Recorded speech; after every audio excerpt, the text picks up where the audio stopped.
Ассаламу алейкум ва рахматуллахи ва баракатуху. Урматтуу мусулман туугандар, урматтуу кыргыз эли. Бүгүнкү күндө ислам динин жаман көргөзүүнү каалагандар, бүгүнкү күндө исламдын нурун өчүрөмүн дегендер.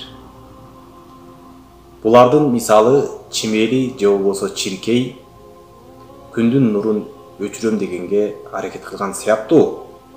Чимели менен чиркей күндүн нурусун өчүрүү мүмкүн эмес болгондой, бүгүнкү күндө исламга каршы чыккан ислам душмандарынын ислам нурун өчүрүүсү акылга сыйбайт.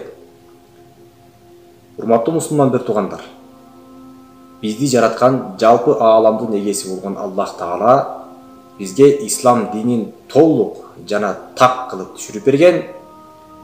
Ким ислам динин карманып жашай турган болсо, ал бул дүйнө акыреттин бактылуулугун тапты.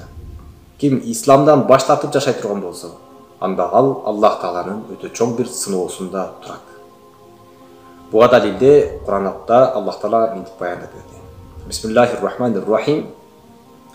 Ал-яума акмалту лакум динакум. Бүгүн мен силерге диниңерди толуктап бердим. Силер үчүн динди мен толуктап бердим. Силерге кандай дин менен жашаш керек? Сазы толуктап бердим дейт. Wa atmamtu alaykum ni'mati wa raditu lakum al-islam dina.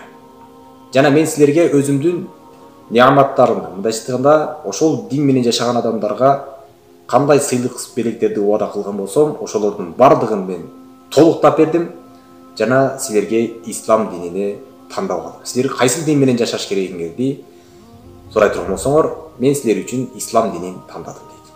Ошондуктан урматтуу мусулман туугандар, келиңиздер, жалпы жамы журт ислам дини менен жашаганга бар күчүбүздү жумшайлык. Ассаламу алейкум ва рахматуллахи ва баракатуху.